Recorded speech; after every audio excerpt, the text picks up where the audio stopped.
Now, as we get prepared for our devotional meditation this morning, let us all sit uprightly in our seats. Sitting with the spine straight, shoulder blades together,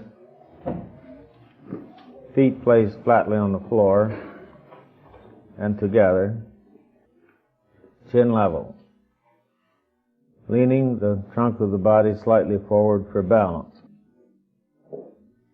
Now let us just sit like that just for a moment or two, because in order to go within yourself, you have to learn how to meditate. And meditation is something that's been talked about the world over, but nobody practices very much of it as yet as a technique. And this is the posture for yoga meditation. And the yogi says that we must get rid of the body consciousness, and then mental consciousness, and then we go into transcendental consciousness. And we must forget one phase after another, the physical and the mental, and then comes the spiritual. It's only possible to realize what your true nature is when you become quiet and still within yourself, and the mind is withdrawn into itself.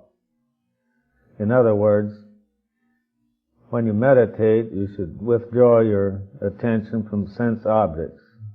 Objects like what you're going to do after you leave service, or what you're interested in through the week, your vocation, or whatever it may be. Any of those things have to do with keeping the senses outdrawn. The mind we have 5 senses, and that's like the 5 fingers of the hand. So each of the fingers could represent seeing, feeling, hearing, tasting, and smelling. But when the fingers are folded up into the hand becomes a fist. And that's what we should do when we begin to learn how to meditate, is to withdraw the 5 senses back into which constitutes the conscious mind. And then when the fingers are folded back, or the senses are folded back into like the fist of the conscious mind, and then the conscious mind is, say, so to speak, laid aside, and then you deal with the subconscious and superconscious aspect of your own mind.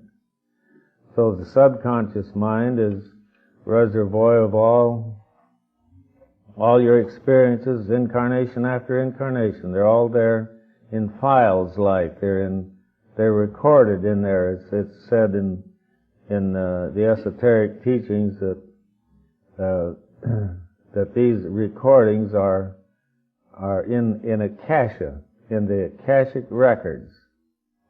But then with your attention withdrawn within yourself, then you can go into the attribute of your own mind, which constitutes the subconscious mind.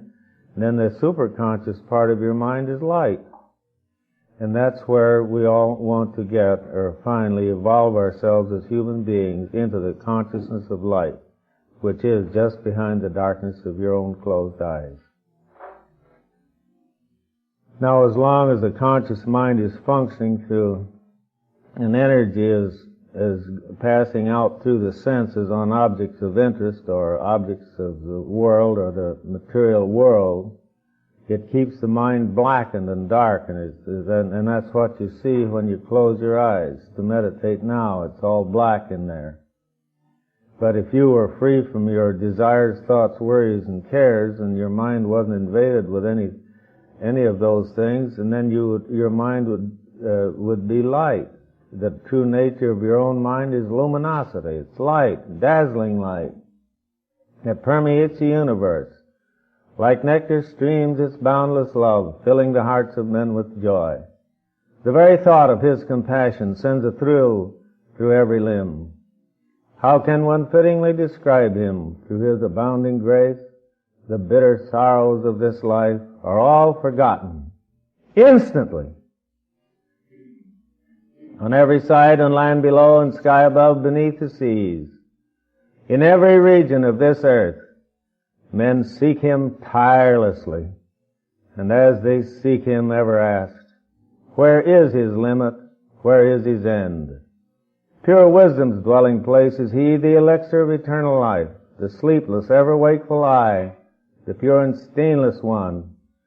The vision of his face removes all trace of sorrow from our hearts.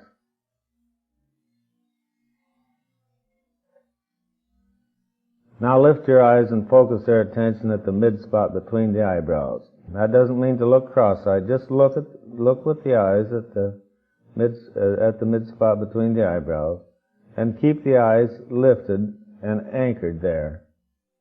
The greatest goal of the goal of the yogis, his greatest concern is the control of his own mind. So he controls his attention there, controls the mind by fixing the attention at the mid-spot between the eyebrows, and that's like putting on the mind just like you step on with your foot on the brake of your car. You'll slow it down. That's it. And that should be always practiced when you meditate. And that will help you to withdraw your attention from the objective world and withdraw it within yourself. And that is focusing your attention then on the spiritual eye or the eye of the mind. We use, as human beings, we use our two physical eyes to see and look around and observe the objective world. But to see in the spiritual world, then we must close the sense of sight, which is one of the senses, and withdraw the sense of sight, and concentrate on the spiritual eye, and then after a while your spiritual eye will function instead of your two physical eyes. And that is what the yogi that's the goal of the yogi. Or that is called, that you would enter yourself into the fourth dimensional consciousness, and that in the scriptural lore is called the kingdom of heaven consciousness. So let us become quiet and still within. Let us sit very still and let us be careful, each one of us, that we don't disturb the other by making some kind of a racket or disturbance of any kind, because we all came here to meditate this morning. So let us be careful and considerate of each other, that we don't have to do something unnecessary to disturb one or the other, because we're going to try to meditate scientifically in the way the yogis do.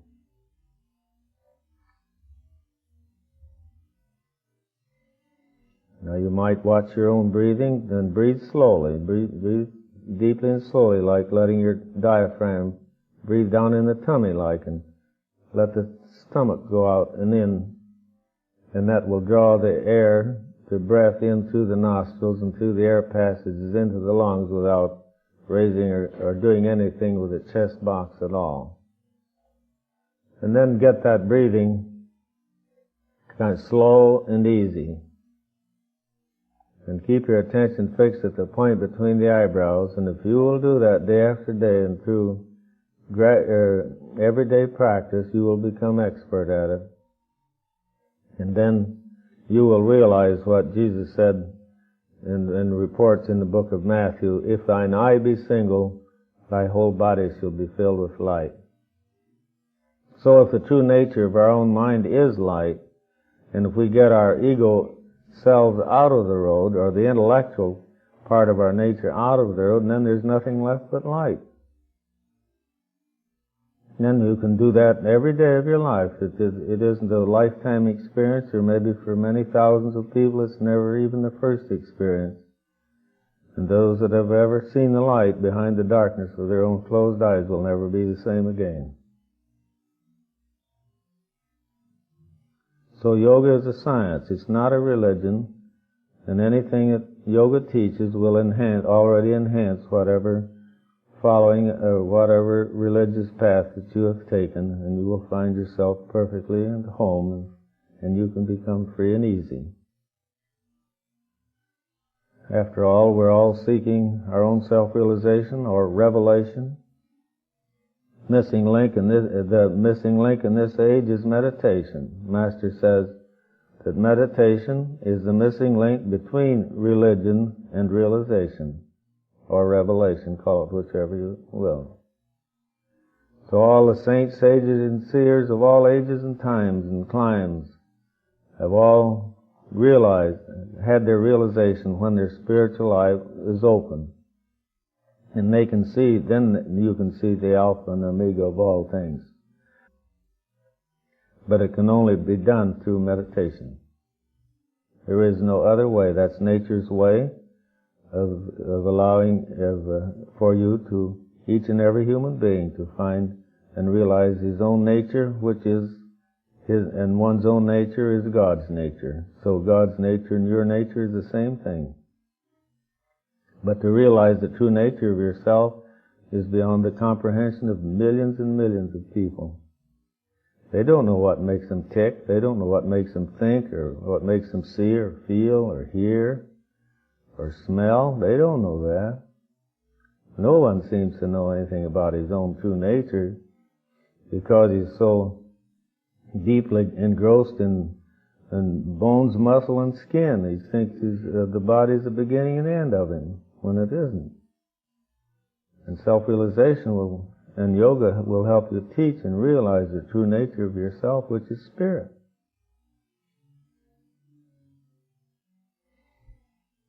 The Bible says that I and my Father are one, and so we are. The Father only means the universal spirit, universal consciousness, universal intelligence, universal love, wisdom, and understanding.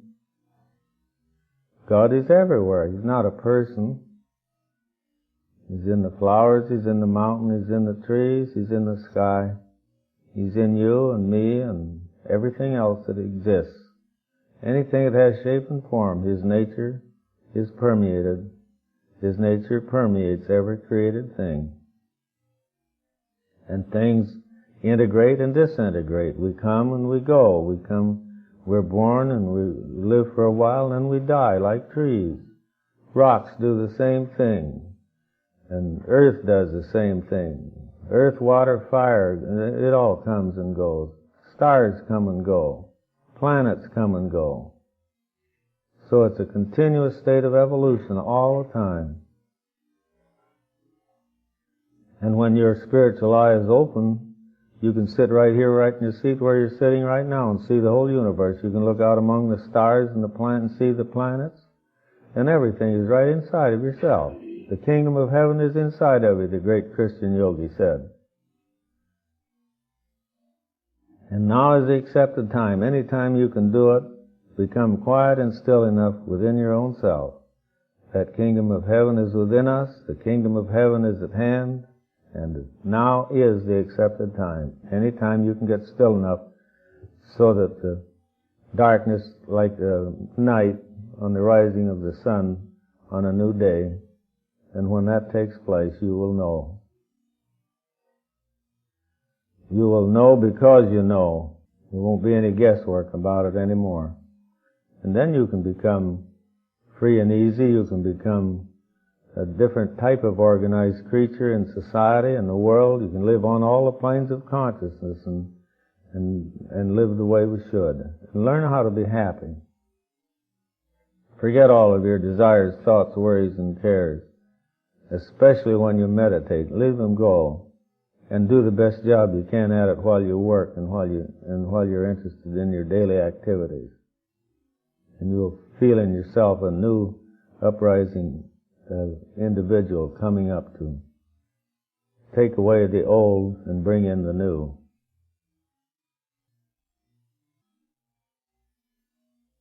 Quoting from the Song Celestial of the Bhagavad Gita, or from the chapter of Religion on Self-Restraint, this is what we're taught.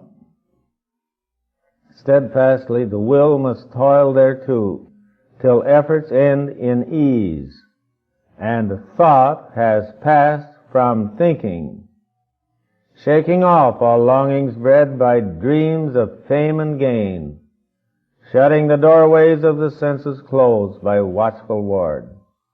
So step by step, it comes to gift of peace assured and heart assuaged, when the mind dwells self-wrapped and the soul broods cumberless.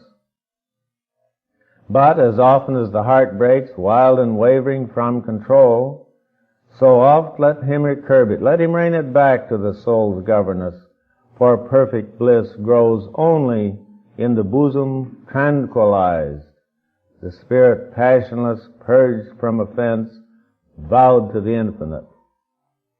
He who thus vows his soul to the Supreme Soul, quitting sin, passes unhindered to the endless bliss of unity with Brahma or with God.